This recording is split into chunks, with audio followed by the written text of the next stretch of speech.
Esta, por ejemplo, es una de las garitas de guardia que tiene este campo de concentración. Desde este punto se cuidaban las rejas, que también se encontraban electrificadas y tenían un sistema en que el prisionero, si quería autoliberarse, escapar, tenía que cruzar una cantidad de dificultades, como por ejemplo una zanja y alambre de púa en el suelo. Además, los guardias siempre estaban dispuestos a disparar a quien quiera que se intente meter a este césped. Solo con tocarlo ya había motivos para dispararle.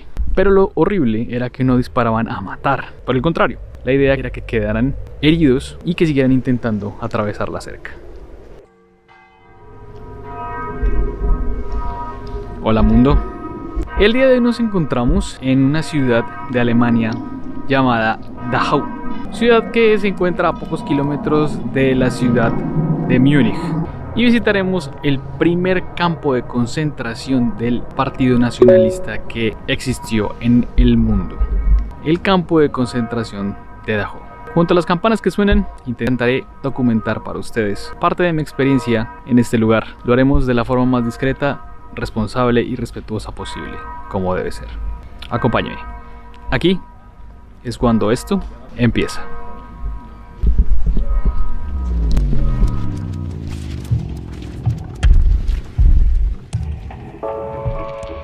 Bien, empecemos por el principio.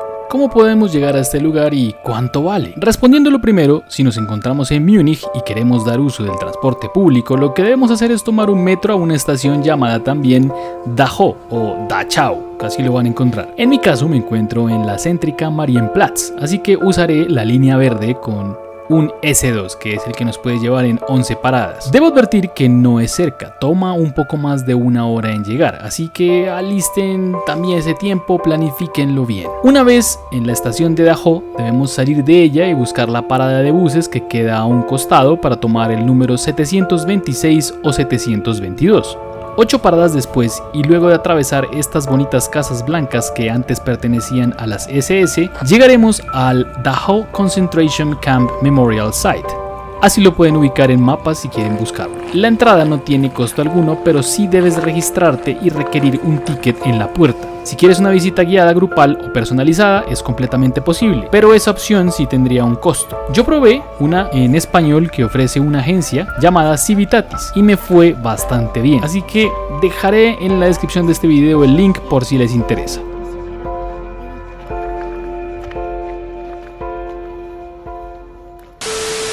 Una vez entendemos cómo llegar a este lugar, vamos a encontrarnos con esta parte que es como la entrada de los visitantes.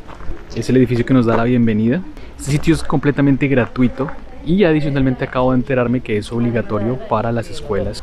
Todos los estudiantes en Alemania deben, por lo menos una vez en su vida, a través del programa escolar, visitar un campo de concentración o un campo de exterminio, que también fue este. Es la idea.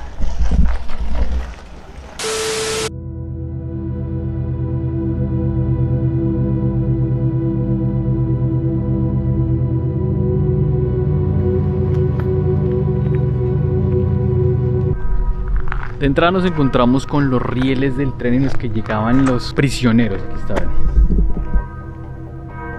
Justo frente a la entrada. Debo corregir un poco lo que acabo de decir. La verdad es que los trenes que llegaban hasta este sitio eran destinados a la carga de materiales de trabajo. Los prisioneros llegaban en su mayoría a pie, caminando grandes distancias y muchas veces sin zapatos y en situaciones climáticas extremas. Al llegar a este lugar suceden dos cosas. Primero, no deja de llamar la atención la puerta, que lleva un irónico letrero que reza Arbeit macht frei, la cual significa el trabajo nos hará libres. Obviamente algo absurdamente irónico, pues con el tiempo los perseguidos y retenidos en estos lugares entendieron que la libertad se conseguía únicamente con la muerte, que si trabajaban y trabajaban igual nunca iban a ser liberados, y en realidad solo lo fueron algunos cuando llegaron los ejércitos aliados, y en este caso especial el de Estados Unidos. Las tropas de Estados Unidos llegaron a este lugar a liberarlo en el año de 1945, abril. ¿Qué día? 29 de abril alrededor de las 3 de la tarde. Y lo segundo es que, créanlo o no, en este sitio hay un aroma muy diferente a cualquier cosa que haya podido percibir antes. Es una mezcla entre árboles viejos, tierra como antigua, algo que se quemó y algo de humedad. En realidad debe tener más cosas en sí, y lo que digo creo que no alcanza para imaginarlo, pero todo el lugar desde que entras está invadido de este olor. Espero que no sea solo yo sugestionándome o algo así. Como primer dato curioso, como primer dato que les doy así, combo breaker, está que esa puerta principal que acabamos de ver fue robada en el año 2014. ¿Quién lo hizo? Nadie lo sabe, pero la encontraron en Noruega en el 2016. Alguien simplemente la abandonó en un estacionamiento y de manera anónima llamaron a la policía para decir que se encontraba en ese sitio. Obviamente las autoridades de ese país no demoraron mucho en devolvérsela a Alemania, siendo patrimonio de esta nación, pero como había sido reemplazada por la que acabamos de ver, es decir, esa no es la original, se dejó en el museo del campo de concentración de Dachau. Puerta que veremos más adelante cuando les enseñe ese sector, el sector del museo.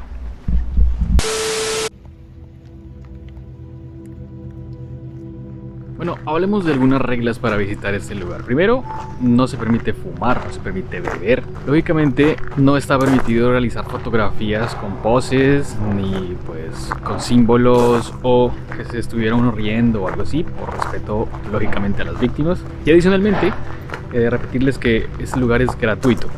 Pueden ir cuando quiera. Si usted gusta pagar un día o algo así para que la experiencia sea más enriquecedora, está bien, también es permitida las visitas guiadas. Casi olvidé otra cosa más. No se puede comer aquí, no está permitido.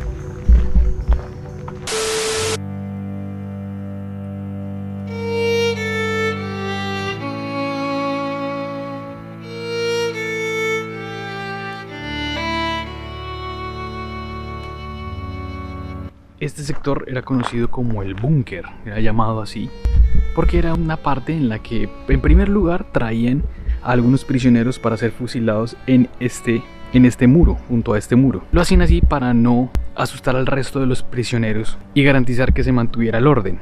Adicionalmente, en estas ventanitas habían celdas, unas celdas especiales de gente que no ponían junto a las otras en barracas que por cierto les mostraré en unos minutos, pero estas celdas eran especiales, eran para personas que digamos tenían un nivel más alto como prisioneros, líderes de partidos políticos, obispos o gente que tenía cargos importantes generando oposición. En todo caso, se ponían en estos lugares y se tenía un trato distinto con ellos, pues contaban inicialmente con calefacción y con algunas comodidades que no tenían los prisioneros regulares. Con el tiempo se fue deteriorando la situación, la guerra vino y obviamente pues esta clase de beneficios pues ya no se vieron más, y de hecho la situación empeoró tanto que esta parte fue utilizada para que en las celdas se pusieran hasta 4 reclusos de pie. Eran las celdas de pie.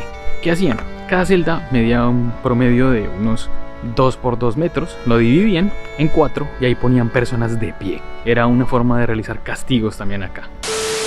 Este lugar fue el primero de este tipo de sitios creados por el Partido Nacionalista de este país y sirvió como modelo para abrir otros. Se pensó únicamente para hombres, únicamente tenía a prisioneros del sexo masculino. Y en este sitio también se realizaron cosas como experimentos científicos que buscaban mejorar las condiciones de los soldados alemanes. Adicionalmente, también fueron muchas las pruebas realizadas con los prisioneros que buscaban mejorar condiciones de salud. Se dice que más de 300 personas murieron en este tipo de pruebas realizadas por médicos alemanes.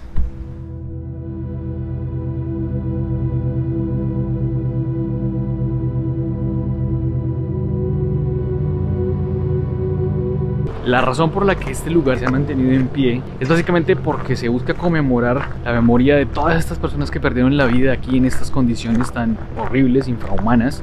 Adicionalmente porque el gobierno alemán de alguna manera ha buscado mantener este tipo de sitios justamente para que se recuerde que estuvo mal hecho. Al inicio, la ciudad de Dachau buscó destruirlo, acabarlo, echarlo al suelo. Sin embargo, las mismas víctimas sobrevivientes o supervivientes en este caso lo hicieron todo para mantenerlo. Recolectaron fondos con ayuda de organizaciones no gubernamentales y gubernamentales del mundo, lograron mantenerlo, dejarlo así como estaba y de igual forma hacer un memorial, unas esculturas y algunas partes del sitio como el mismo museo y 4 iglesias de 4 religiones diferentes de personas que murieron en este lugar, que busca mantenerlo siempre vivo, siempre en nuestra memoria. La mayoría de los edificios se mantienen originales, es decir, están con la infraestructura de verdad como eran. Sin embargo, la mayoría de los edificios de las barracas sí fueron derribados, manteniéndose únicamente en pie dos. Ahora, al acabarse el concepto de este lugar como campo de concentración, se decidió albergar en este sitio por 15 años a las familias alemanas que habían ocupado lugares en los países que habían sido invadidos por el nacionalismo alemán. Entonces, irónicamente, esas personas se vinieron a vivir aquí, a lugares como este, como por ejemplo este campo de concentración, y dormían en esas barracas, cosa que cuando esto terminó, pues la madera estaba muy mal y decidieron, eso sí, destruirlo, por lo que nos encontraremos acá con unos modelos de barracas, ¿cierto? Cierto, los cimientos de lo que eran las barracas originales. En esta parte se puede encontrar un monumento absolutamente simbólico donde podemos ver que hay una cadena y encima están todos los símbolos que sirvieron para identificar a cada uno de los prisioneros y otro tipo de identificaciones que permitían saber ante qué estilo o clase de prisionero se encontraba uno y cómo debían dirigirse a él, porque también, pues como les dije hace un momento, existían unas categorías de prisionero. Se supone que cuando tú llegabas a un campo de concentración te daban un triángulo de color según ese tipo. Entonces el rojo era prisioneros políticos, verde eran criminales, el rosado era para hombres homosexuales porque las mujeres homosexuales, las lesbianas, eran identificadas con el color negro que era para los asociales. Curiosamente, pues bueno, eran otros tiempos porque este monumento se hizo en los años 60. Esos colores no se encuentran acá, no hay representación de ellos en el monumento, pues a todos los prisioneros que eran señalados como asociales o delincuentes, etcétera, no los tuvieron en cuenta al momento de construir esto. Para los creadores del lugar no merecían estar ahí, entonces cortaron por lo sano y decidieron irse por un camino diferente, dejando algunos de los símbolos sin color. Cabe aclarar que este monumento fue diseñado por un sobreviviente, una persona que fue perseguida y estuvo acá encerrada, y pues que no incluya a otros tipos de personas que también fueron encerradas acá, pues es un poco ilógico y como que pues igual está estigmatizando personas. Ahora vamos a ver las barracas.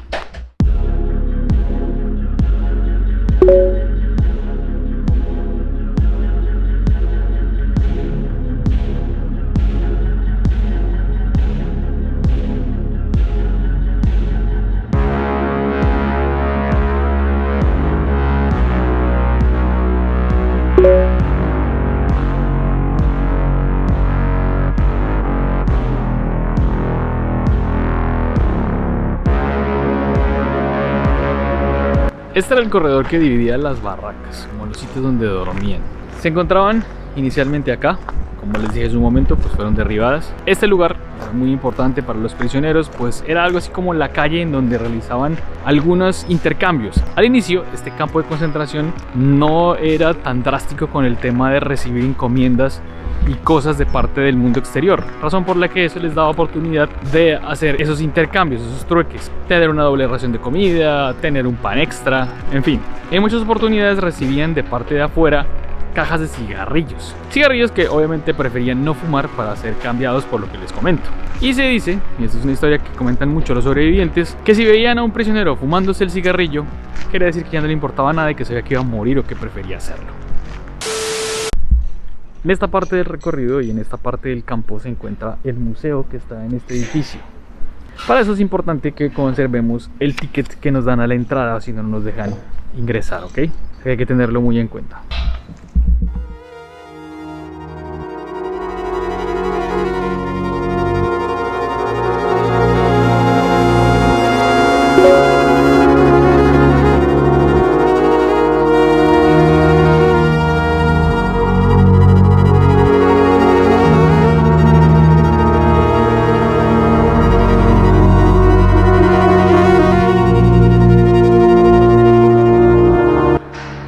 Como el fichero que usaban para poder llevar el orden de todas las memafichas que guardaban con los que iban identificando prisioneros.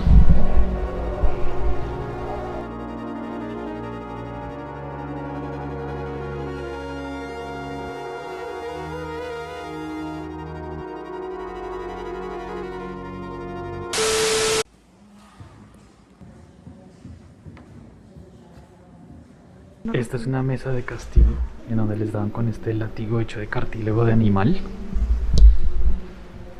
Cuando les ordenaban una serie de latigazos, ellos tenían que contarlos, es decir, el prisionero los contaba. Y si no lo contaban bien, tenían que empezar de cero. O sea, si eran 50 y se equivocaban en el 25, vuelvo a empezar.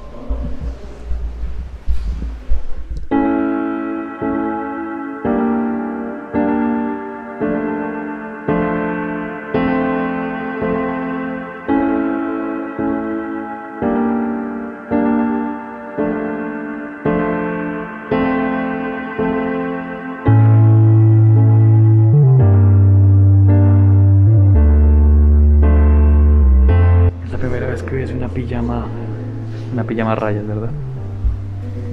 ¿Algo para decir? ¿Alguna emoción? Nada.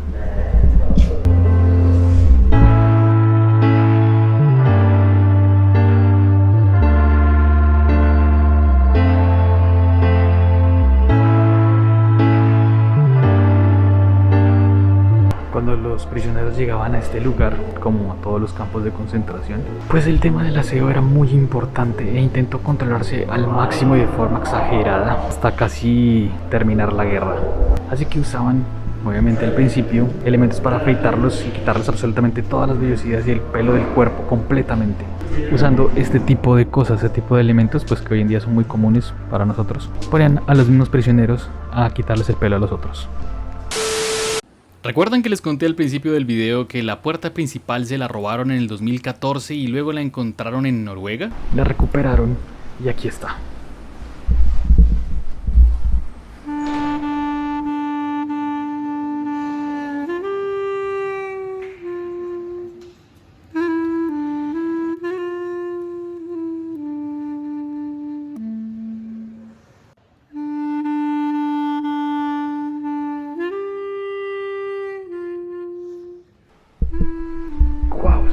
Coca-Cola que encontraron en el campo en el año 42. Vaya.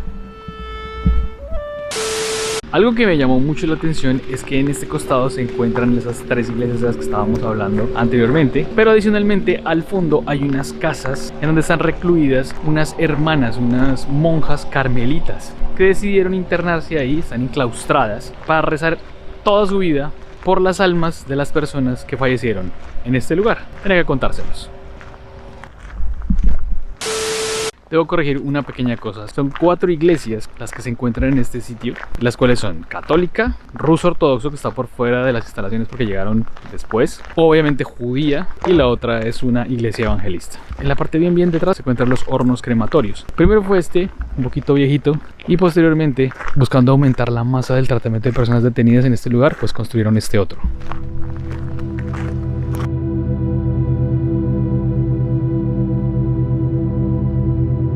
En este primer horno, que es un poco más pequeño, se calcula el tratamiento de los cuerpos de más o menos unas 11.000 personas dentro del periodo comprendido entre 1933 y 1943. Sobre este nuevo horno no se tienen registros como tal, así que es desconocida la cantidad de gente que fue incinerada ahí. También se construyó una cámara de gas, pero de igual forma no se tiene registro de su uso. Hay quienes dicen que no fue utilizada nunca. Sin embargo, pues sí sería extraño pensar así de una organización como la CSS, ¿no? O sea, si la construyeron, lo armaron y era para usarlo, lógicamente. Pero gobiernos como este, evidentemente, no aseguran nada de lo que no tengan algo escrito. Entonces, no se atreven a afirmar un dato relacionado con esto.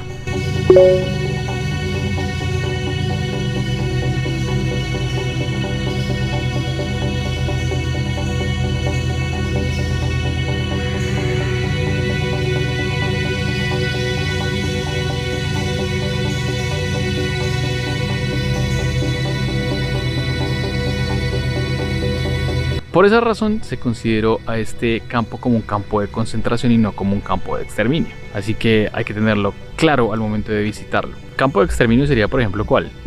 Auschwitz. Pues Auschwitz-Birkenau, porque Auschwitz son 4 campos de concentración. Auschwitz 1, 2, 3 y Birkenau, que es el de exterminio. También se tienen testimonios que aseguran que las personas que construyeron esta parte del campo de concentración fueron asesinadas. Esto para asegurar que nadie se enterara de lo que se estaba haciendo acá, obviamente tampoco los prisioneros del otro lado. Y como ya se sabe, muchísimas partes de estos sitios fueron construidos por las mismas personas que estaban siendo detenidas.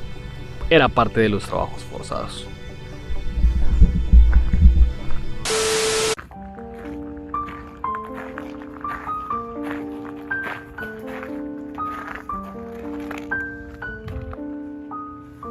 Por esos compartimentos era por donde se metía el gas ciclón B.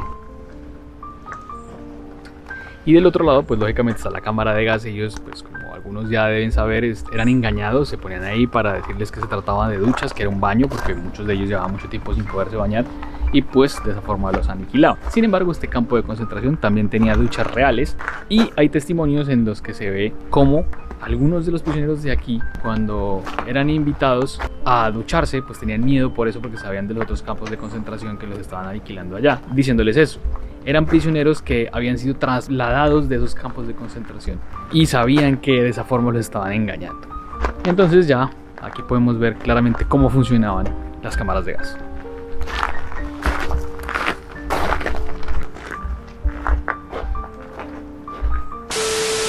Y bueno, con esto damos por culminado nuestro video en esta oportunidad. Así que chao, chao, chao, chao.